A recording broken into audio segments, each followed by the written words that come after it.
Okay, जो भी लेना चाहें संपर्क कर सकते हैं। गुरुदेव की आज्ञा से द्रव्य से 5 आश्रव सेवन का पचकान, क्षेत्र से संपूर्ण लो प्रमाण, काल से जब तक नहीं पाले तब तक, भाव से एक करण एक योग से संवर के पचकान, तस बनते पड़िक्वामिंदामी गरियामी अपाणम बोसिरे उसिरे।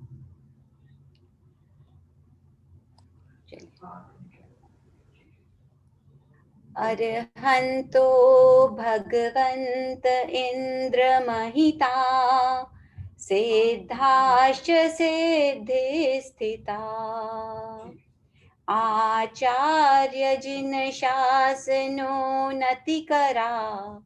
पूज्या उपाध्यायका, श्री सिद्धांत सुपाठका मुनिवरा, रत्नत्रयाराधका, पंचैते परमेष्ठिना प्रतिदिनं कुर्वन्तु नो मङ्गलम्, कुर्वन्तु नो मङ्गलम्। सर्वज्ञ सर्वदर्शी श्रमण भगवान महावीर स्वामी को भावपूर्वक वंदन। उन्हीं की आज्ञा में विचरण करने वाले समस्त पंच महाव्रतधारी गुरु भगवंतों को वंदन, नमस्कार और सभी से सादर जय जिनेन्द्र। प्रभु महावीर की अंतिम वाणी उत्तराध्ययन सूत्र के माध्यम से हम पहले 6 अध्ययन की चर्चा कर चुके हैं। आज हम 7वें अध्ययन की चर्चा करने जा रहे हैं, जिसका नाम है ओरभ्य। ओरभ्य का अर्थ क्या होता है? ओरभ्य यानी मेंढा। मेंढे मीन्स भेड़ के बच्चे को मेंढे कहा जाता है। तो मेंढे के माध्यम से, मेंढे के दृष्टांत को देखकर प्रभु फरमाते हैं, हमें समझा रहे हैं कि जिस तरह मेंढा आसक्ति पूर्वक भोगों को भोगकर शरीर को पुष्ट करता है, उसका क्या परिणाम होता है, इसकी चर्चा हम इस अध्ययन में करने जा रहे हैं।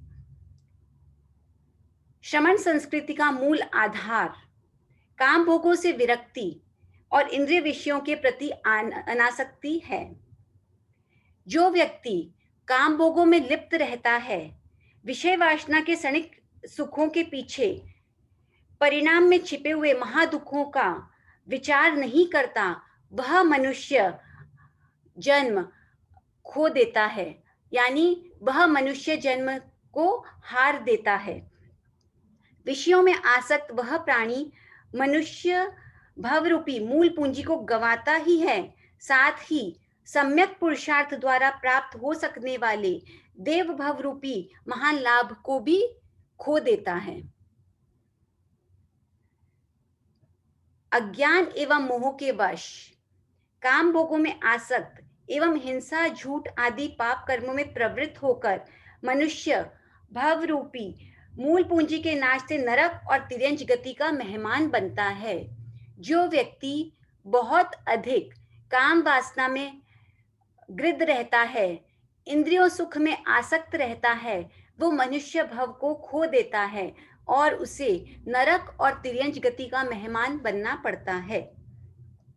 इसके विपरीत दूसरी तरफ प्रभु फरमा रहे हैं कि जो व्यक्ति दूरदर्शी बनकर क्षणिक विषय भोगों की आसक्ति में नहीं फंसता, काम भोगों के परिणामों को जानकर श्रद्धा एवं दृढ़ता पूर्वक अणुव्रतों या महाव्रतों का पालन करता है, संयम, नियम, तप में रत और परिशह, उपसर्ग आदि में तटस्थ व सहिष्णुता धारण करता है, वह देव गति को धारण करता है, वह देव गति को प्राप्त करता है। तो कहने का मतलब है, इस अध्ययन में अनासक्ति पर बल दिया गया है कि मनुष्य को संसार में रहते हुए भी, इंद्रिय विषयों के बीच रहते हुए भी अपने आप को कैसे अनासक्त रखना है, वह इस अध्ययन में बताया गया है।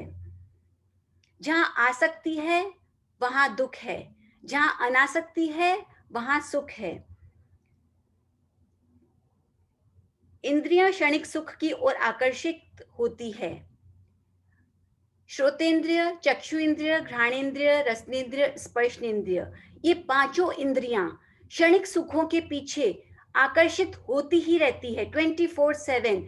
उसे इंद्रिय सुख चाहिए ही होता है, लेकिन वह सच्चा सुख नहीं होता। इंद्रियजन्य पौद्गलिक सुख मात्र है। जैसे हम टीवी देखते हैं, हमें बहुत अच्छा लगता है, सुख लगता है। हम टेस्टी फूड खाते हैं, डिलीशियस खाना खाते हैं, हमें बहुत सुख लगता है, आनंद आता है। लेकिन प्रभु फरमाते हैं वह सुख नहीं, केवल सुख का आभास है, वह बहुत क्षणिक है। सच्चा सुख उसमें हम मान नहीं सकते। हम जो मान रहे हैं वह हमारी गलत धारणा है। यह केवल एक सुख का आभास है। तो आइए चलते हैं हम इस अध्ययन को गाथा बाय गाथा। प्रभु एक एक गाथा में क्या फरमा रहे हैं उसे हम ध्यान से सुनेंगे और जीवन में आचरण करने का प्रयास करेंगे। इतनी इंटरेस्टिंग हमारा अहोभाग्य है, हमें आज प्रभु की वाणी का स्वाध्याय करने का इतना सुंदर अवसर मिला है और आप सभी इसे अपना समय संडे के दिन समय निकालकर सुन रहे हैं। इससे ज्यादा अच्छा और क्या हो सकता है। तो सभी को बहुत बहुत साधुवाद। चलिए शुरू करते हैं प्रथम गाथा। जिस प्रकार अतिथि का लक्ष्य कर कोई व्यक्ति बकरे या भेड़ का पालन करता है और उसे खाने के लिए भात और जौ देता है और अपने ही आंगन में उसे पुष्ट करता है।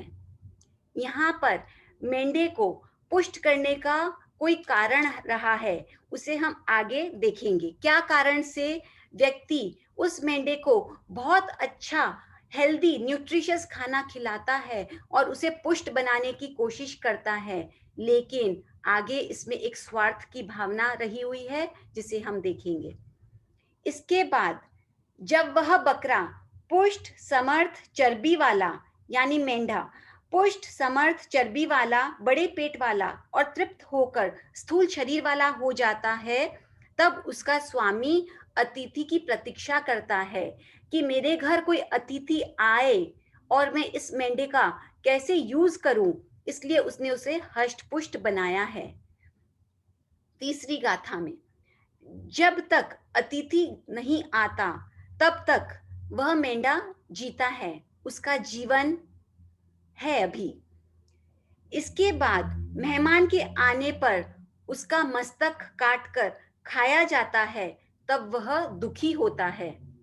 देखिए, मेंढे को खूब अच्छा खिलाया, हष्ट-पुष्ट बनाया, बलशाली बनाया, उसे बहुत अधिक मांस वाला बनाया।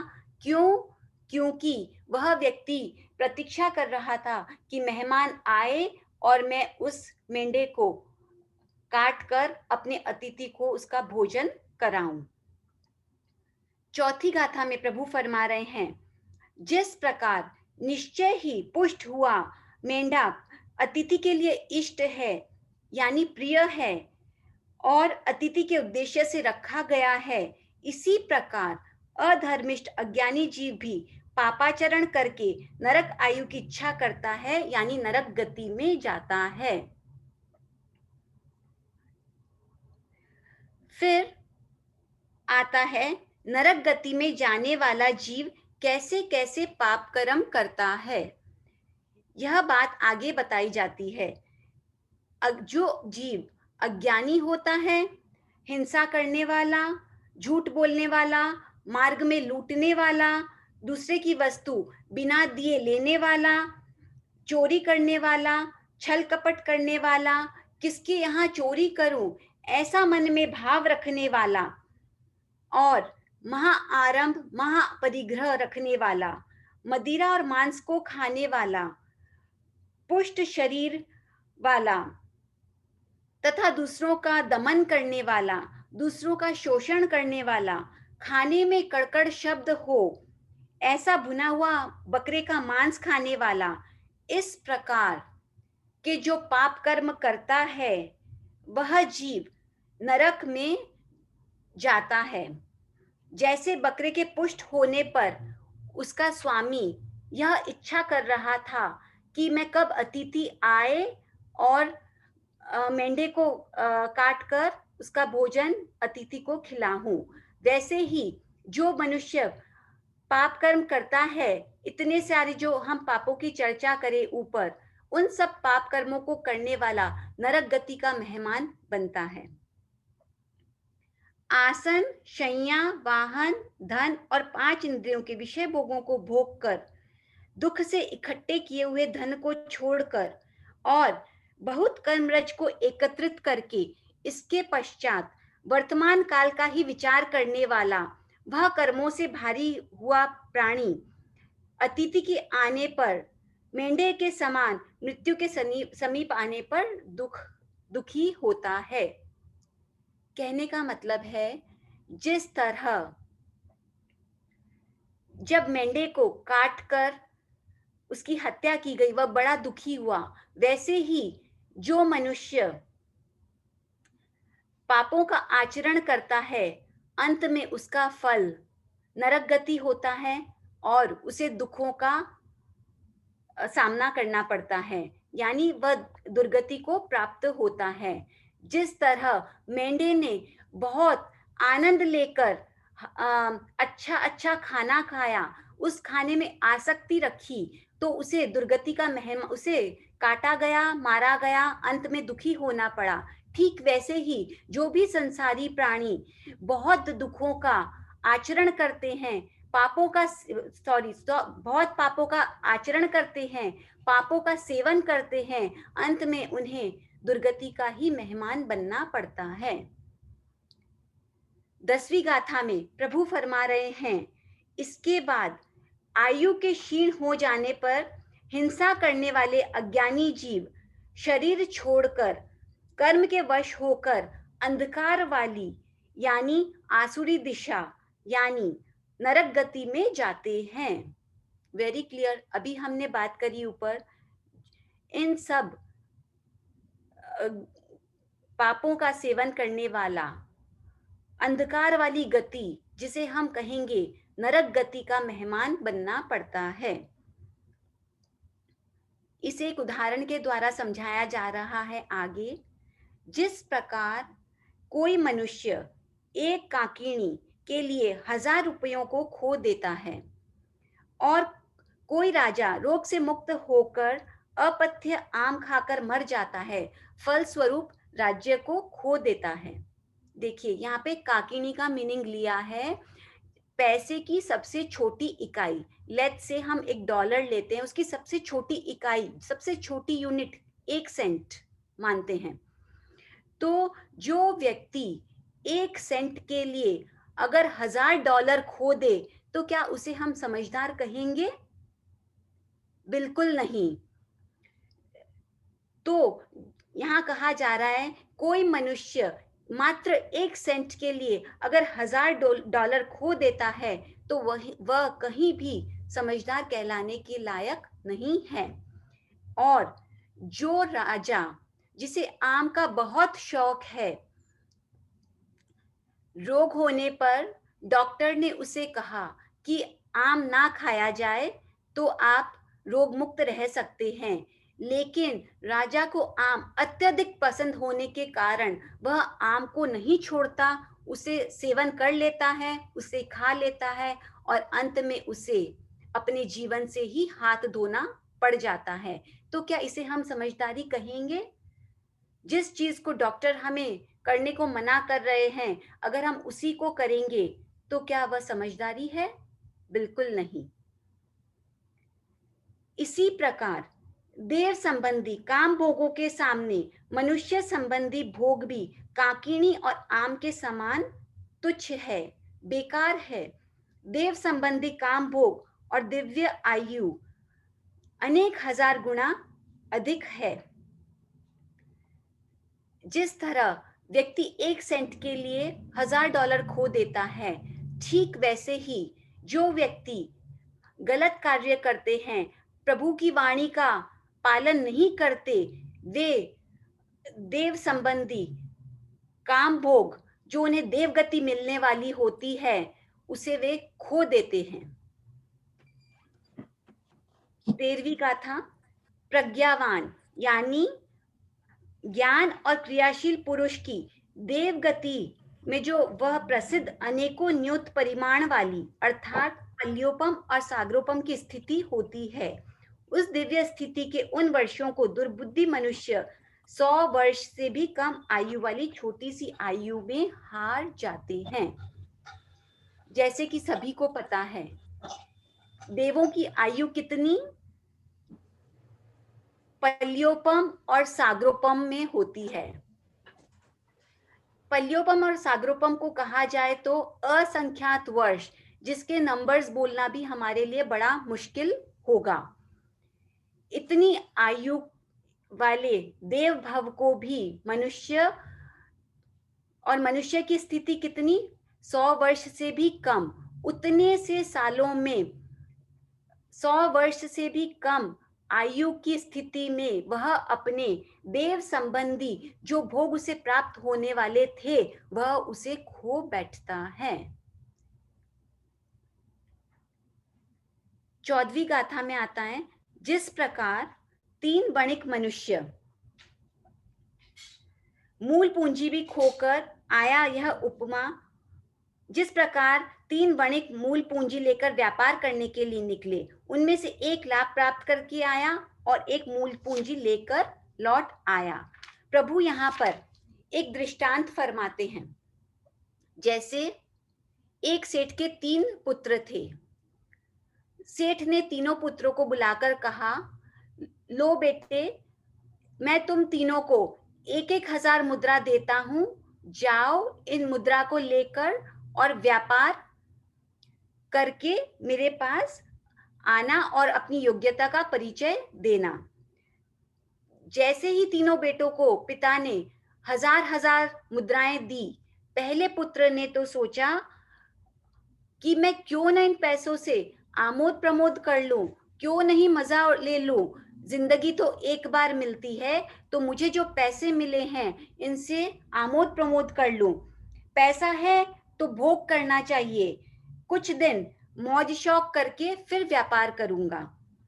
उसने प्रमाद में ही पूंजी सारी खो दी, यानी खाने पीने मौज उड़ाने में ही अपनी पूंजी खो दी।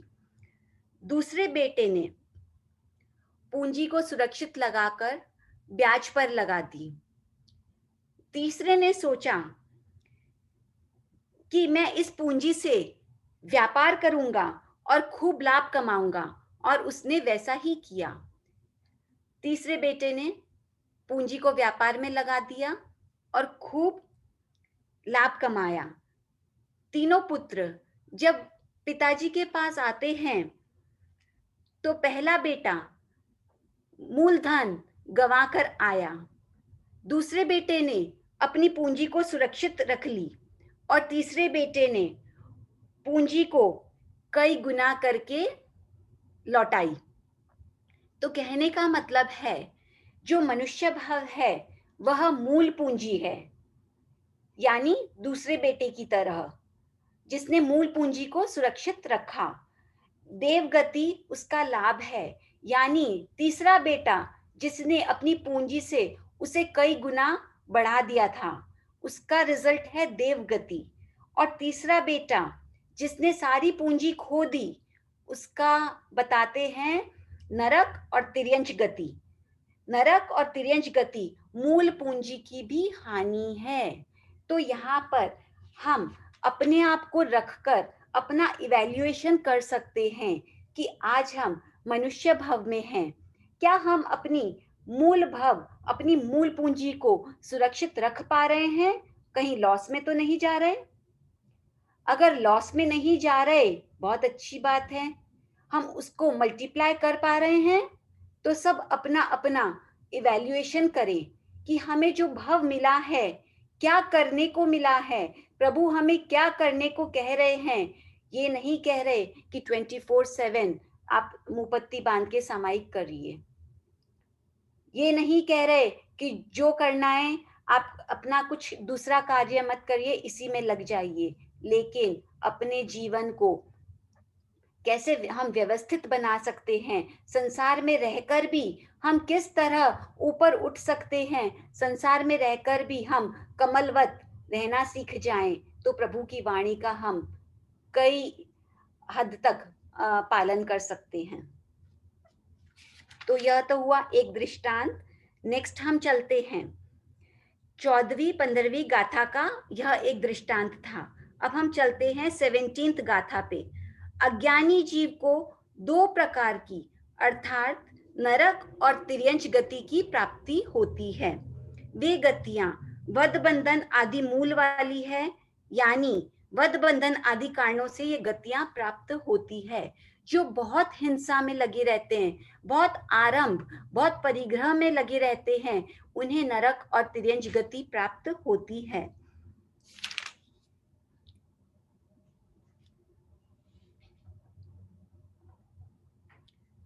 अठारहवीं गाथा। इसके बाद देवत्व और मनुष्यत्व से हारा हुआ वह अज्ञानी जीव सदा के लिए दो प्रकार की दुर्गति को प्राप्त होता है। उसका बहुत लंबे काल में भी इन दुर्गतियों से निकलना मुश्किल है। अगर जीव एक बार नरक और तिर्यंच गति में चला गया तो उसे बहुत लंबे काल तक नरक और तिर्यंच गति में रहना पड़ता है। वहां से बहुत कम समय में निकल पाना आसान बात नहीं है।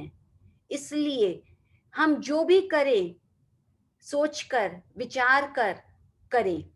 हमारी आत्मा 18 पाप कर्मों से इतनी भारी न बन जाए कि हम नरक और तिर्यंच गति में चले जाएं, उसके मेहमान बन जाएं कि हमारा वहां से निकलना मुश्किल हो जाए।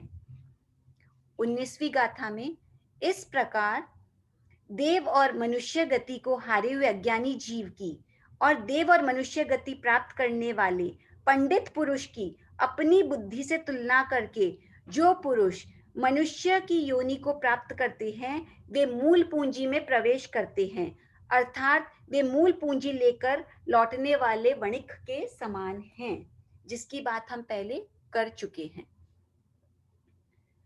20वीं गाथा। जो मनुष्य गृहस्थ होते हुए भी विविध प्रकार की शिक्षाओं द्वारा सुव्रत वाले अर्थात प्रकृति भद्रता आदि गुण वाले होते हैं, वे मनुष्य योनि को प्राप्त करते हैं, क्योंकि प्राणी सत्य कर्म वाले होते हैं, अर्थात जैसा शुभ या अशुभ कर्म करते हैं वैसा ही शुभ या अशुभ फल पाते हैं। देखिए, मनुष्य भव 4 कारणों से हमें मिलता है। मनुष्य भव, आज हम जो भी मनुष्य भव में आए, हमने पूर्व जन्म में 4 बातों को किया, तब जाकर हमें मनुष्य भव मिला। वे 4 बातें कौन सी? जो प्रकृति से सरल होते हैं, जिनके मन में दया होती है, जो प्रकृति से विनीत होते हैं, विनय करने वाले होते हैं, और जो ईर्ष्या रहित होते हैं, उन्हें मनुष्य भव की प्राप्ति होती है। और जो इनका पालन नहीं करते, जिन्होंने ऐसे कोई कार्य नहीं करे, उन्हें मनुष्य भव की प्राप्ति नहीं होती। 21वीं गाथा। जिनके विपुल ग्रहण शिक्षा और आसेवन रूप शिक्षा होती है, सदाचारी उत्तरोत्तर गुण प्राप्त करने वाले वे पुरुष मूल पूंजी अर्थात मनुष्य भव का अतिक्रमण करके दीनता रहित होकर देवगति को प्राप्त करते हैं। जो भी मनुष्य भव प्राप्त करने वाले कार्यों को जिन्होंने ग्रहण किया और उसका जीवन में आचरण किया, करते करते वे देवगति को प्राप्त करते हैं। क्योंकि जब मनुष्य यहाँ पर अच्छे कार्य करता है तो उसकी गति देवगति होती है, और देवगति के सुख भोग कर वह मनुष्य गति में आकर फिर मोक्ष का अधिकारी बनता है।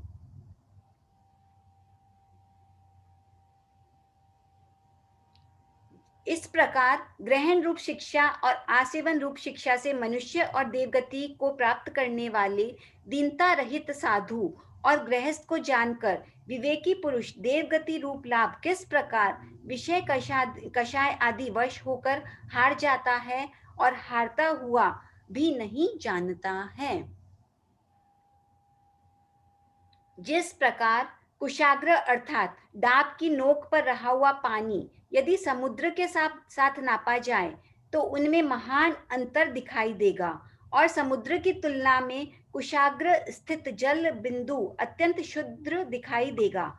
इसी प्रकार देवों के शब्द आदि काम भोगों के सामने मनुष्य संबंधी काम भोग भी अत्यंत तुच्छ हैं। देखिए, जिस प्रकार सुई की नोक पर अगर एक बूंद पानी रखा जाए और दूसरी तरफ समुद्र के पानी की तुलना की जाए, तो सुई की नोक पर रहा हुआ पानी तुच्छ है, यानी उसकी कोई वैल्यू नहीं है। वैसे ही जो देव संबंधी काम भोग हैं, उनके आगे मनुष्य के जो काम भोग हैं वे तुच्छ हैं, यानी कुछ भी नहीं है। जो देवों की रिद्धि सिद्धि है उसके आगे मनुष्यों की कुछ भी नहीं है। इसकी तुलना एक सुई के नोक से की जा रही है। जैसे समुद्र और सुई की नोक, उसका कोई कंपैरिजन है? नहीं है। ठीक वैसे ही देवताओं की रिद्धि सिद्धि और मनुष्यों की रिद्धि सिद्धि, मनुष्यों के जो रिद्धि दिखती है उसका कोई कंपैरिजन है? कुछ भी नहीं है। हम उसकी तुलना कर ही नहीं सकते। It's negligible. 24th गाथा। अत्यंत संक्षिप्त एवं विविध विघ्न बाधाओं से परिपूर्ण इस मनुष्य आयु में ये मनुष्य संबंधी काम भोग समुद्र जैसे देवों के काम भोगों के आगे कुशाग्र स्थित जल बिंदु के समान है। फिर किस कारण से यह जीव धर्म संबंधी योग और क्षेम को नहीं जानता, अर्थात अप्राप्त धर्म की प्राप्ति के लिए और प्राप्त धर्म की रक्षा के लिए प्रयत्न नहीं करता। जब व्यक्ति देव और मनुष्य की तुलना करके इतना अंतर समझ रहा है, फिर समझदार मनुष्य जो धर्म हमें प्राप्त नहीं है उसको प्राप्त करने की चाह क्यों नहीं कर रहा?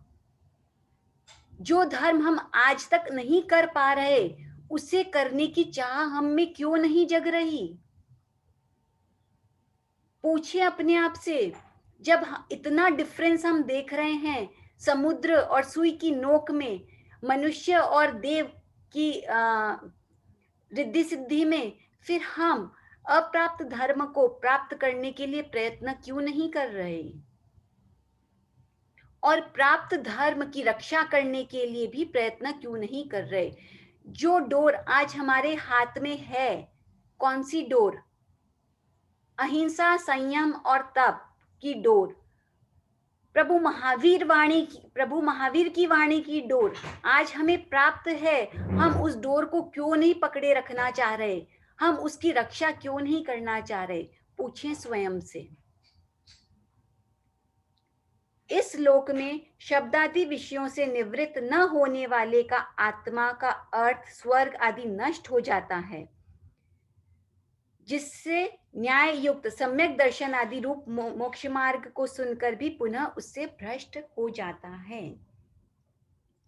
देखिए, जो भी आत्मा, जो भी व्यक्ति इंद्रिय विषयों से निवृत्त नहीं होता, यानी उसका त्याग नहीं करता, उसका स्वर्ग नष्ट हो जाता है, यानी वह देवगति का अधिकारी नहीं बन सकता। और फिर आगे कहा जा रहा है, जिससे सम्यक दर्शन आदि रूप मोक्ष मार्ग को सुनकर भी पुनः उससे भ्रष्ट हो जाता है, क्योंकि वह इंद्रिय सुख में, काम वासना में इतना आसक्त है कि वह सम्यक दर्शन से भी भ्रष्ट हो जाता है और अंत में उसे दुर्गति का मेहमान बनना पड़ता है। इस लोक में काम भोगों से निवृत्त होने वाले पुरुष का आत्म प्रयोजन स्वर्ग आदि का नाश नहीं होता। जिन मनुष्यों का, जिन व्यक्तियों का आत्म प्रयोजन क्या है कि मुझे काम भोगों से निवृत्त होना है, तो कहा जा रहा है कि उनका स्वर्ग आदि नाश नहीं होता, यानी वे अपने लक्ष्य को प्राप्त करने में सक्षम हो रहे हैं। अपवित्र इस औदारिक शरीर का त्याग कर वह व्यक्ति देव होता है, इस प्रकार मैंने सुना है। सुधर्मा स्वामी कह रहे हैं प्रभु महावीर से, इस प्रकार मैंने सुना है कि जो अपवित्र इस औदारिक शरीर का त्याग करके वह देवगति को प्राप्त करता है। कौन? जिसने इंद्रिय सुख में आसक्ति नहीं रखी, जिसने विषय वासना को अपने से अलग कर दिया, वह देवगति का अधिकारी बनता है। फिर देव भव के बाद वह आत्मा जहां मनुष्यों में सर्व प्रधान रिद्धि, द्युति, यश, वर्ण, आयु और सुख हो, वहां उत्पन्न होता है। जो व्यक्ति देवगति में चला गया, वहां से वह आत्मा मनुष्य गति में आता है और वहां पर उसे प्रधान यानी बहुत रिद्धि, द्युति यानी यश, वर्ण शरीर से सुंदरता, आयु लंबी आयु और खूब सुख मिलता है, जो मनुष्य गति से जो देव गति से मनुष्य बनकर आता है।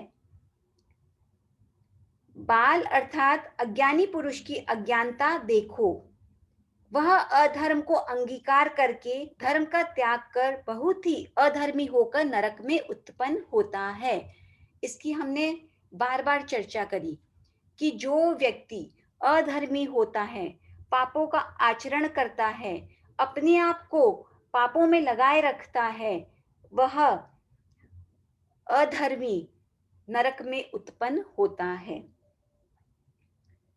29वीं गाथा।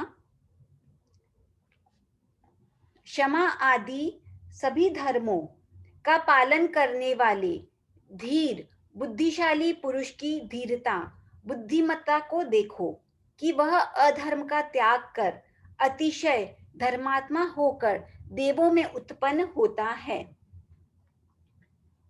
जो भी व्यक्ति धर्म का आचरण करता है, धीर होता है, बुद्धिमान होता है, वह अपने आप को धर्म में लगाकर रखता है और अंत में उसकी गति क्या होती है? देवगति को प्राप्त करता है। विवेकशील मुनि अज्ञान अवस्था और धीरता की तुलना करते अज्ञानता का त्याग करे और धीरता का सेवन करे। 2 मार्ग हैं, अधर्म का मार्ग और धर्म का मार्ग। इन दोनों मार्ग का चिंतन कर कर जो व्यक्ति अज्ञानता का त्याग करता है, धीरता यानी धर्म को धारण करता है, वह देवगति का अधिकारी बनता है और उसकी सुगति होती है। ऐसा सुधर्मा स्वामी कह रहे हैं कि मैंने प्रभु महावीर से सुना है। तो यह तो हुई 30 गाथा 7वें अध्ययन की। 7वां अध्ययन हो गया पूरा। अब हम इसे एक दृष्टांत के माध्यम से समझते हैं। किसी धनी पुरुष के पास एक गाय और एक बछड़ा था और उसने एक मेमना भी पाल रखा था। वह गाय बछड़े को सूखी घास देता। ध्यान से सुनिएगा, वेरी इंटरेस्टिंग एग्जाम्पल है। किसी धनी पुरुष के पास एक गाय और एक बछड़ा था और उसने एक मेमना भी पाल रखा था। मेमना यानी भेड़ के बच्चे को भी पाल रखा था। वह गाय बछड़े को सूखी घास देता और मेमने को खूब अच्छा पौष्टिक स्वादिष्ट भोजन देता, स्नान कराता, शरीर पर उसके प्यार से हाथ फिराता, खूब सहलाता, उसे प्यार करता। कुछ ही दिनों में वह भेड़ का बच्चा यानी मेमना मोटा ताजा हो गया, उसके शरीर पर मांस चढ़ गया, चबी चबी हो गया। फिर बछड़ा मालिक के इस भेदपूर्ण व्यवहार को देखता है। जो गाय का बच्चा होता है, बछड़ा, वह इस भेदभाव को देखता है। उसके मन में विचार आता है, देखो मालिक मेमने को तो इतना प्यार कर रहा है, अच्छा अच्छा खिलाता है और हमें तो सूखी घास खाने को देता है। एक दिन उस बछड़े ने अपने माँ से यानी अपनी गाय माँ से शिकायत करने लगा, माँ, यह मालिक मेमने को तो इतना अच्छा आहार खिलाता है और देखो हमें सूखी घास खाने को देता है, उसे कितना प्यार करता है, कैसा पौष्टिक भोजन देता है। कुछ ही दिनों में वह मोटा ताजा हो गया है और हमें सूखी घास देता है, जबकि तुम तो मालिक को दूध भी देती हो माँ, फिर भी वह तुम्हारे साथ ऐसा व्यवहार क्यों करता है? बात तो सही है। गाय दूध दे रही है, मेमना कुछ भी नहीं कर रहा, लेकिन इतना बड़ा भेदभाव। अनुभवी गाय माँ उत्तर देती है बछड़े को, वत्स यह मेमना आतुर लक्षण है, यानी इसकी मृत्यु निकट है। यह मृत्यु की प्रतीक्षा कर रहा है। इसे जो प्यार और अच्छा भोजन मिल रहा है, उसके पीछे मालिक का स्वार्थ है। कुछ ही दिनों में इसका परिणाम तुम ही देख लोगे। कुछ दिन बीते, मालिक के घर पर मेहमान आ गए। बस वहीं उस मेमने का अंतिम दिन सिद्ध हुआ। स्वामी ने मेहमान की खातिरदारी के लिए उसे काटा और उसके मांस को अतिथि का सत्कार किया, उसके मांस से अतिथि को खिलाया और मालिक के परिवार ने भी खाया। निर्दयता पूर्वक मेमने के वध को देखकर बछड़ा घबरा गया, उसका रोम रोम कांपने लगा। माँ के आंचल में अपना मुंह छिपाते हुए उसने कहा, माँ, मालिक ने अपने लाडले मेमने को मार दिया, क्या मैं भी इसी तरह किसी दिन मारा जाऊंगा? गाय ने अपने बछड़े को दुलारते पुचकारते हुए कहा, नहीं बेटा, तू क्यों काटा जाएगा? तू तो सूखी घास खाता है, रूखा सूखा खाता है, ऐसा भयंकर फल नहीं भोगना पड़ेगा तुमको। जो मन चाहे सुस्वादु भोजन खाते हैं, ऐशो आराम करते हैं, इंद्रिय विषयों में लंपट बने रहते हैं, उन्हीं को ऐसे भयंकर परिणाम भोगने पड़ते हैं। छुरी उन्हीं के गले पर चलती है जो आसक्त रहते हैं। माँ, गाय का आश्वासन पाकर बछड़ा शांत हो गया। क्या आपको इसका उदाहरण समझ आया? क्या कहेंगे आप लोग? इस दृष्टांत का आशय जो साधक को इंद्रिय विषयों और काम भोगों के कटुफल दिखाकर उनसे विरक्त करना है, क्योंकि जो भोगों की रुचि की ओर आकर्षित रहता है उसी का जीवन नष्ट होता है। यानी एक बछड़े और एक मेमने के माध्यम से हमें समझाया जा रहा है कि मेमना इंद्रिय विषयों के प्रति, खाने के प्रति बहुत आसक्त था, तो उसे मारा गया, काटा गया और अंत में दुखी होना पड़ा। दूसरी तरफ बछड़ा सूखी घास खाता, उसमें अनासक्ति रखता, यानी उसने खाने में इतनी आसक्ति नहीं रखी, अनासक्त रहा, तो उसे दुर्गति का मेहमान नहीं बनना पड़ा। ठीक वैसे ही हम संसारी किसमें आसक्ति रख रहे हैं? विचार करना होगा। जहां हमने आसक्ति रखी वहीं हमारे कर्मों का बंधन हुआ पड़ा है। जहां हम अनासक्त हो गए, इंद्रिय विषयों के प्रति आकर्षित नहीं हुए, अनासक्त रहे, हमारे कर्म बंधन बहुत हल्के रहेंगे। तो विचार करना है कि आसक्ति कहाँ रखनी और अनासक्ति कहाँ रखनी। जो भी कार्य करें, अनासक्त पाप कार्य अनासक्त होकर करें, तो हम अपने आप को बचा सकते हैं। यही इस अध्ययन का भाव है। हो गया ये अध्ययन पूरा? आप अनम्यूट कर ले सब लोग।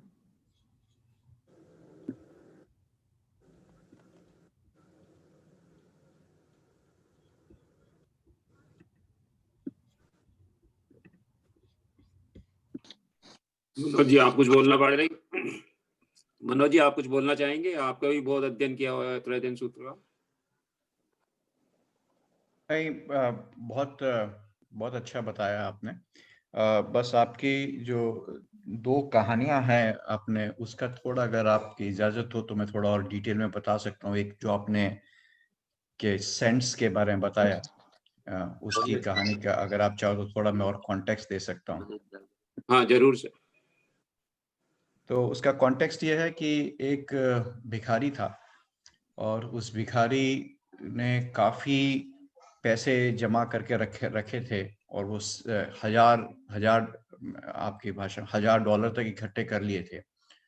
और वो $1000 इकट्ठा करते करते वो अलग अलग जगहों पे जाता था और एक रात वो एक जगह पर रुका और वहां से निकल गया और रास्ते में जाते जाते उसको ध्यान आया, अरे मैंने तो 1 सेंट जो है जहां मैं रात को रुका था वहां मैंने छोड़ दिया है। तो उस एक वो सेंट को लेने के चक्कर में उसने जो अपने $1000 हैं वो उसने एक पत्थर के नीचे रखे, छुपा के रखे कि मैं वहां वापस उस गांव में जाके उस घर में जाके उस सेंट को मैं वापस लेके आता हूँ और फिर मैं वो $1000 लेके निकल जाऊंगा। तो वो जाता है गांव में, उस जिस हट में वो रहता है, जिस झोपड़ी में, वहां वो 1 सेंट लेने जाता है तो वो उसको 1 सेंट मिलता नहीं है। तो बोलता कोई बात नहीं, मैं वापस जाके अपने $1000 उठा लेता हूँ। और जब वो $1000 वो जमीन में जब वो दफनाता है तो उस समय कोई उसको दफनाते हुए देख लेता है, वो $1000 वहां से निकाल लेता है। और जब वो वहां पहुंचता है तो उसको वो देखता है वो $1000 भी उसके पास नहीं रहे। तो कहानी का अभिप्राय ये है, जो भगवान इसमें जो उत्तराधियन सूत्र में उसको बड़ा ही संक्षिप्त रूप में बताया गया है कि जीवन में हम छोटी छोटी खुशियों को पाने के लिए हम सोचते हैं कि हम बड़ी खुशियां बाद में प्राप्त कर लेंगे और उन छोटी खुशियों को पाने के लिए हम उसके पीछे भागते हैं और फिर बोलते हैं ना घर का रहा ना घाट का। वो छोटी खुशियां भी हमें ढंग से नहीं मिलती और वो बड़ी खुशियां भी हमारे जीवन से चली जाती है। तो इस कहानी का एक एक है। और वो जो दूसरी कहानी जो आपने बताई कि कैसे एक राजा आम खा के वो उसका थोड़ा डिटेल में ये है कि एक राजा था और उसको बताया गया था कि अगर उसने आम को खा लिया तो उसकी मृत्यु हो जाएगी, उसके शरीर के लिए ठीक नहीं है वो। तो एक बार राजा अपने सेनापति के साथ शिकार करने गया और वहां पे उसने आम के पेड़ को देखा और उसको मन में आम के प्रति लालच आ गया और वो आम खाने के लिए बढ़ा और उसके सेनापति ने उसको रोकने की कोशिश भी की, परंतु वो सेनापति की बात नहीं माना और सेनापति की बात नहीं मान के उसने वो आम को खाया और जैसे ही वो आम को खाया वो मर गया। और इस कहानी का अभिप्राय यह है कि कभी कभी हम जीवन में जो क्षणिक जो हमारे इम्पल्सेस होते हैं, हम उन इम्पल्सेस को कंट्रोल नहीं कर पाते हैं। हम उसको चाहे वासना बोलिए कुछ भी बोलिए, वो इम्पल्सेस होते हैं और उस इम्पल्सेस के वशीभूत होके हम उनमें रम जाते हैं और उसके कारण हमें इसमें देहांत का मतलब ये है कि हम फिर आगे जो है बड़ा सुख, वो जिसमें बताया गया कि राजा ने पूरा उसका राज्य चला गया, सब कुछ उसके पास और सारे सुख थे, परंतु एक उस क्षणिक भर में वो अपने आप को जो आप श्वेता जी आप बता रही हैं कि संयम और अहिंसा और तप, तो इसमें संयम की बात की गई है कि वो उस में संयम नहीं रख पाया और संयम न रखने के कारण काफी वो चला जाता है। तो बहुत अच्छा समझा श्वेता जी आपने, ये सुन के बहुत अच्छा लगा। परंतु इन 5 कहानियों का अगर मेरे ख्याल से अगर हम ढंग से अगर चिंतन करें तो वो चिंतन करने के बाद और ज्यादा समझ बढ़ती है। और मेरा उसमें बस यही है कि समझ ये है कि कैसे लाइफ में हमारे जीवन में बहुत तरह के अट्रैक्शन डिस्ट्रैक्शंस होते हैं, 24 घंटे होते हैं और 24 घंटे में भौतिक दुनिया में बहुत कुछ करने के लिए होता है।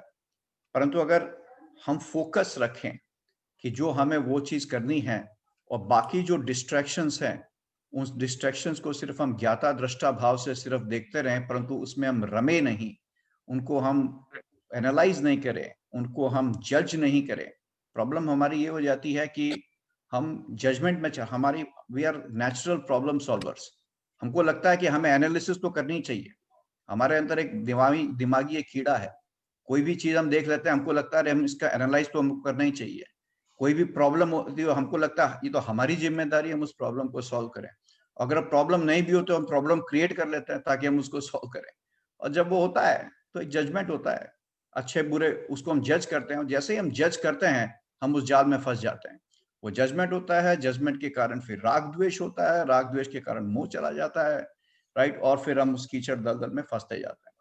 तो मेरे ख्याल से इस कहानी को मैंने थोड़ा चिंतन किया है, सब लोग उस कहानियों को पढ़ के थोड़ा चिंतन करें तो मेरे ख्याल से समझ हमारी ज्यादा बढ़ती है। अगर मैं ज्यादा बोल दिया तो क्षमा चाहता हूँ। नहीं, बहुत अच्छा भाई, बहुत अच्छा है। बस ये क्या है, एक दूसरे के अपन सब व्यूज जानेंगे तो उसी से चिंतन बढ़ेगा सबका।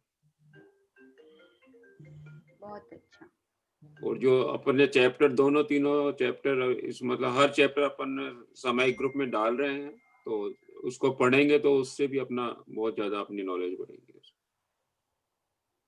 बेसिकली इस पार्ट के अंदर चरित्र के ऊपर ज्यादा ध्यान दिया गया है, यानी लाइक मोक्ष प्राप्त करने के लिए जैसे अपने को बताया गया सम्यक ज्ञान, सम्यक दर्शन, सम्यक चरित्र, तो ये चीजें खाली एक चरित्र जो मानव की होनी चाहिए उस बारे में विशेष है ये पाठ के अंदर अध्ययन हुआ है। जैसे अभी एक इसमें दृष्टांत आता है कि एक सेठ अपने तीनों बेटों को देता है पैसे 1,000 दिनार या 1,000 मोहर, और बाद में उसको बढ़ाने को कहता है, तो जो खो देता है वो तो त्रियंज गति पाता है, और जो वो का वही मेंटेन करके रखता है वो मनुष्य गति में ही रहता है, और जो उसको बढ़ाता है वो देव गति पाता है। ये भी एक बहुत अच्छा सही उदाहरण है, यानी अपने समझने के लिए आसान तरीके से। सब बात में कहने का यही है कि जो हमें प्राप्त है, जो चीज हमारे पास है, हमें उसकी वैल्यू नहीं हो रही, हम उसे इतना समझ नहीं पा रहे कि हमारे पास कितना प्रेशियस ट्रेजर है, पीछे का तो और ठीक जो है, नहीं है उसके पीछे हम भागे जा रहे हैं। खोल लो मेरा।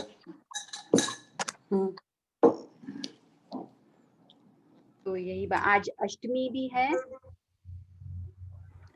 आज अष्टमी का दिन है, बड़ा दिन है, पर्व तिथि है, तो सभी लोग अगर जमीकंद का त्याग कर सकते हैं और किसी की निंदा बुराई से बच सकते हैं तो बहुत अच्छी बात होगी। हम इसको अपने जीवन में अगर लाएं तो अच्छी बात है, छोटा सा नियम।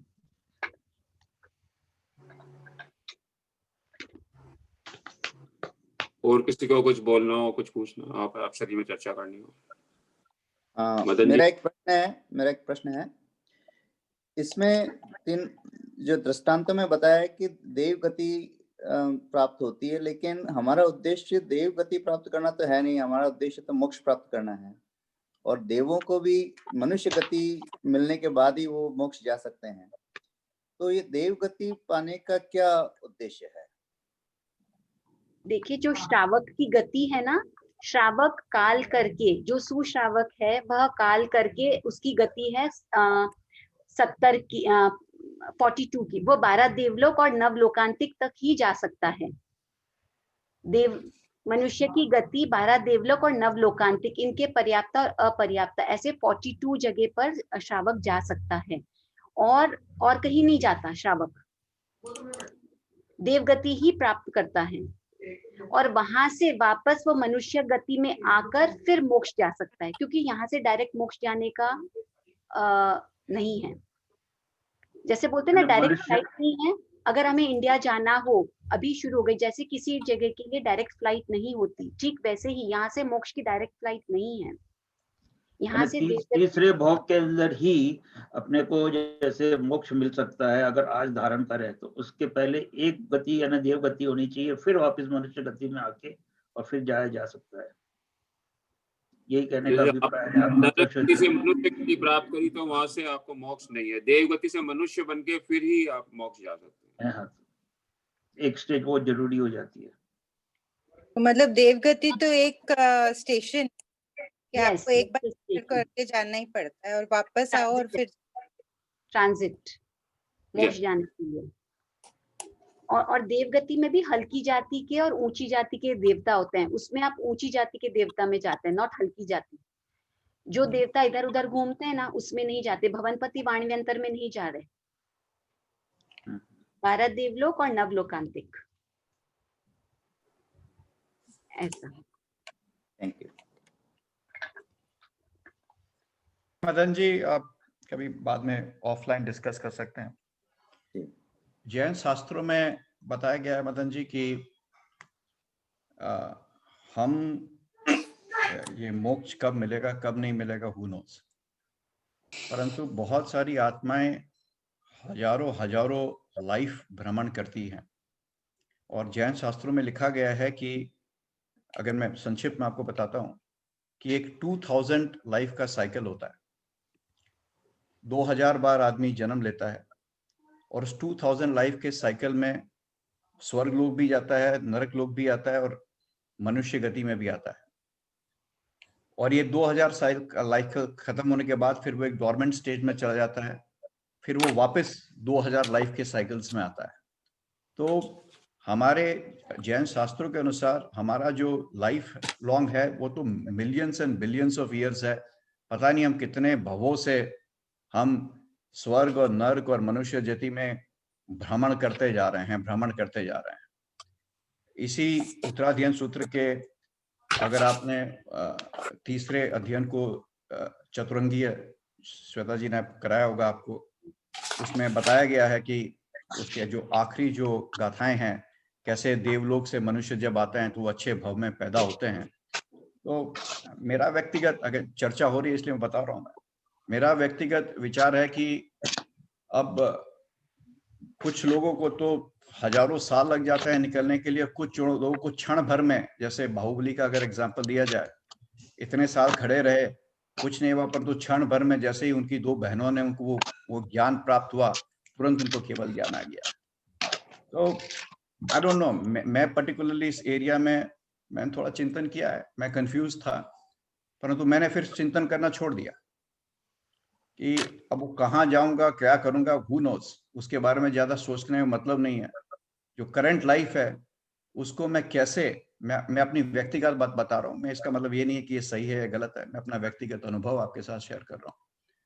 तो मैंने जो है ये तो सोचना छोड़ दिया कि मैं कहाँ जाऊंगा, देव जाऊंगा, मोक्ष जाऊंगा, कहाँ नहीं जाऊंगा, क्या, क्योंकि जैसे ही मैं गोल ओरिएंटेड हो जाता हूँ वैसे मैं परेशान हो जाता हूँ। तो मैंने गोल छोड़ दिया, वो कर्ता भाव तो छोड़ ही दिया, और ना मैंने जिस फल और फल की आशा भी छोड़ दी कि क्या फल मिलेगा उससे, क्या, क्योंकि उससे मैं पर्टिकुलरली फिर मेरा फोकस चला जाता है। मैं तो देखता हूँ कि आज के दिन में मेरे दिनचर्या में ये जो 5 एक्टिविटीज करनी है, इनको मैं किस तरह संपूर्ण आनंद में उसमें रह सकता हूँ, और मैं अपना कर्म किए जाता हूँ, उसको ज्ञाता दृष्टा भाव से देखता जाता हूँ, और जो फल होगा वो भगवान की प्रॉब्लम है, उस पर छोड़ देता हूँ। ऐसी मेरी सोच है। एक कहानी मेरी भी सुनी हुई है इस संदर्भ में, कि 2 मित्र थे, उन्होंने किसी संत से पूछा कि हमारा मोक्ष कब। संत ने कहा एक को तो कि तेरा तो एक भाव और होएगा, उसके बाद तेरे को मोक्ष हो जाएगा, और दूसरे को कहा तेरे अभी 100 भाव बाकी हैं, उसके बाद तेरा मोक्ष होगा। तो जिसको ये कहा एक भाव है, बोलो तो एक भाव के बाद मोक्ष जाना, तो वो तो भोग विलास में लग गया और खूब मतलब ऐशो आराम में रहने लगा। दूसरे ने सोचा अभी तो मेरे को 100 भाव काटने हैं, तो वो धर्म ध्यान में लग गया और जो भी अपनी जितना भी धर्म कर सकता था उतना किया। तो जो भोग विलास में लगा वो तो मर के सर्प बना, तो सर्प की आयु 100 साल से ऊपर होती है, और जो जिसने धर्म ध्यान किया वो कीड़ा बना। कीड़े का बहुत ही क्षण मात्र, मतलब विदिन ए डे और within a hours can take the other life. तो उसके तो 100 भाव बिल्कुल कुछ ही दिनों में पूरे हो गए और उसको 100 वर्ष तक इंतजार करना पड़ा मोक्ष। तो यही मतलब ये है कि अपने किस भाव से अपन अपना जीवन मतलब व्यतीत करते हैं, उस पर भी बहुत डिपेंड करता है। हमेशा तो शुभ भाव से रहें। Manoj ji, thank you so much. आपने बहुत अच्छा पर्सपेक्टिव दिया कि ज्ञाता दृष्टा भाव से सब कुछ करते रहें, और बेसिकली डिटैचमेंट की ही बात है। तो डिटैचमेंट के साथ जो कुछ भी हम करते हैं, जहाँ तक अभी तक जो भी शास्त्रों में पढ़ा है उसके अनुसार, तो लेकिन हमारा उद्देश्य तो एक ही है कि भाई हम जो कुछ भी कर रहे हैं उसका अल्टीमेट डायरेक्शन मोक्षगामी होना चाहिए। तो उसके हिसाब से जो मैकेनिक्स दी है सम्यक दर्शन, सम्यक ज्ञान चारित्र की, तो उसी को परस्यू करने की भावना है। तो उसमें जो कुछ भी अपने स्वाध्याय में हम सब लोग शेयर कर सकें, तो आपसे मैं ऑफलाइन कनेक्ट करूंगा फिर से और बात करेंगे इसके बारे में। Thank you. एक बात और बताना चाहता हूं मैं, अगर इजाजत हो तो। अगर किसी को बहुत इंटरेस्ट है इस सब्जेक्ट में करने का, तो एक 5 साल का एक कोर्स है, वो चेन्नई से, आप लोग सब उनको जानते हैं, प्रियदर्शनी जैन। कुछ लोग आप लोग उनकी हेल्थ क्लासेस भी ले रहे हैं। वो एक 5 साल का कोर्स शुरू करती है। वो कोर्स वो जनवरी से शुरू करने वाली हैं। बहुत अच्छा कोर्स है। मैं और मेरी पत्नी दोनों उसमें एनरोल्ड हैं। हफ्ते में 2 घंटे होता है, 2 घंटे हिंदी और 2 घंटे आप हिंदी या इंग्लिश जिसमें चाहे आप एनरोल कर सकते हो। उसकी फीस भी बहुत कम है, मेरे ख्याल से 1500 रुपया, कुछ भी नहीं है। और उसमें जितना अच्छे तरह से वो बताती हैं, बहुत, अगर किसी को जैनिज्म में या इन बातों में ज़्यादा इंटरेस्ट है, तो मैं आपको एनकरेज करूंगा कि आप उसको ज्वाइन करो। आप मेरे को ऑफलाइन कांटेक्ट कीजिए, मैं आपको एनरोल करने में मदद कर सकता हूं। और दूसरा एक और आपसे करना, अगर आपको ये, श्वेता जी आपने बहुत अच्छी तरह से समझाया, परंतु मेरा खुद का अनुभव है, मैंने देखा कि जब आगम जो होते हैं, आगम की हिंदी और हिंदी से इंग्लिश, मैंने उत्तराध्ययन सूत्र को और आगमों को हिंदी और इंग्लिश ट्रांसलेशन दोनों में मैंने थोड़ी समझने की कोशिश कर रहा हूँ। तो मैं देखता हूँ जब वो इंग्लिश ट्रांसलेशन करते हैं, और एक बहुत अच्छा एक लेखक है, उसका नाम भूल रहा हूँ मैं, हरमन। वो जब इंग्लिश ट्रांसलेशन करते हैं, तो वो हिंदी से जब वो इंग्लिश करते हैं, तो ट्रांसलेशन में बहुत सारे भाव और फीलिंग्स रह जाती है। इसीलिए मैंने वापस में हिंदी सीखने की कोशिश कर रहा हूँ, क्योंकि English doesn't do justice. It basically, what it does is, lot of things they are not able to translate properly despite their best efforts. तो हिंदी में पढ़ना ज्यादा अच्छा रहता है, और हिंदी से भी ज्यादा अच्छा रहता है पढ़ना प्राकृत में। तो अगर किसी को आगमों को पढ़ना है और उनको आनंद, अगर उसमें गोते खाने हैं, डिपेंड करता है आपकी मोटिवेशन, आपके पास टाइम कितना है, आप कैसा समझते हैं। अगर आपको रियल में आगम का अगर पूरा आनंद लेना है, तो उसको प्राकृत में पढ़िए। और प्राकृत सीखने की एक क्लास शुरू हो रही है, 2 साल का कोर्स है। साल भर में आप इतना सीखना शुरू हो जाएंगे कि आपको थोड़ी बहुत समझ में आ जाएगी। वो भी जनवरी से शुरू हो रही है प्राकृत की क्लास। हफ्ते में 2 घंटे हैं। आपके जयपुर के सोगानी जी जो है, उन्होंने प्राकृत में काफी रिसर्च की है, 92 ईयर्स के हैं, जयपुर में रहते हैं। तो वो भी, अगर आप इंटरेस्टेड है, तो आप मेरे को कॉन्टेक्ट कीजिए। वो जनवरी में क्लास शुरू हो रही है, 1200 रुपया सिर्फ लेती हैं वो, प्रियदर्शनी जी और 3 जन चला रहे हैं। और अगर इंटरेस्टेड है तो प्राकृत सीखिए, 2 साल अपने जीवन का समय लगाइए, और फिर इन्हीं आगमों को प्राकृत में खुद पढ़ने की कोशिश कीजिए। मेरा व्यक्तिगत ऐसा मानना है, मेरे को प्राकृत नहीं आती, मैं सीखने की कोशिश कर रहा हूँ, अभी हिंदी थोड़ी अच्छी करने की कोशिश कर रहा हूँ, पर मेरा ऐसा मानना है कि अगर आप प्राकृत सीखें और इन्हीं आगमों को अगर आप प्राकृत में पढ़ें और चिंतन करें। और सुनील जी, बहुत बहुत धन्यवाद आपका और विनय जी का, आपने ये संगोष्ठी रखी, क्योंकि चर्चा से दिमाग और खुलता है, बातें और खुलती है, सीखने को मिलता है। तो वो भी अगर आप इंटरेस्टेड हैं, तो मैं आपको उस प्राकृत क्लास में भी इनरोल करने के लिए आपकी भाई कोई लिंक है क्या आपके पास में, तो अगर आप शेयर कर सकें तो।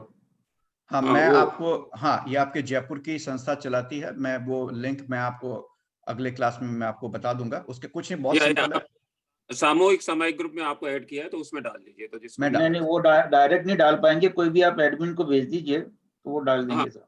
हाँ, तो मैं सुनील जी को भेज देता हूँ। सुनील जी, मनोज जी को भी एडमिन बना दूंगा, अगर ये नहीं तो, या आप मेरे को भेज दीजिए, मैं डाल दूंगा। हाँ सुनील जी, मैं आपको भेज देता हूँ। तो कुछ नहीं, सिंपल फॉर्म है, 5 मिनट लगता है भरने का। वो फॉर्म भर के मेरे को आप पिक्चर भेज दीजिए। बहुत बहुत धन्यवाद। श्वेता मंगलिक, कोई बोलना चाहेंगे? मंगलिक, मैं बोलूं? नहीं, बोलिए, आप बोलिए। गुरुदेव की आज्ञा से, चत्तारि मंगलम अरहंता मंगलम सिद्धा मंगलम साहू मंगलम केवली प्रणतो धम्मो मंगलम। चत्तारि लोकोत्तमा अरहंता लोकोत्तमा सिद्धा लोकोत्तमा साहू लोकोत्तमा केवली प्रणतो धम्मो लोकोत्तमो। चत्तारि शरणं पवज्जामि अरहंते शरणं पवज्जामि सिद्धे शरणं पवज्जामि साहू शरणं पवज्जामि केवली प्रणतं धम्मं शरणं पवज्जामि। अरहंतों का शरणा, सिद्धों का शरणा, साधुओं का शरणा, केली प्रवृत्ति दया धर्म का शरणा। 4 शरणा, मंगलिक करना, दुर्गति हरना, सुख करना, और न शरणा कोई होगा। जो भव्य प्राणी करे आराधन उसका जर अमर पद होगा। मंगलम भगवान वीरो मंगलम गौतम प्रभु मंगलम स्थूली भद्राया जैन धर्मोस्तु मंगलम। सर्व मंगल मांगल्यम सर्व कल्याण कारणम प्रधानम सर्वधर्माणां जैनम जयति जय जिनेंद्र। जय जिनेंद्र। भगवान स्वामी की जय जय जय जिनेंद्र। जय जिनेंद्र। Thank you. जय जिनेंद्र।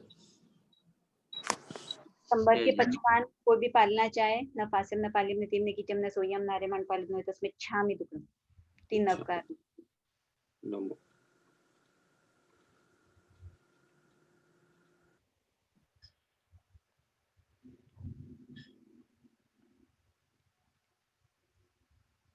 सभी से जय जिनेंद्र। जय जिनेंद्र। बस फिर 15 दिन बाद अपन दूसरा 8th चैप्टर का करेंगे, तो I will send information to everybody. ठीक है सर। बहुत बहुत आभार।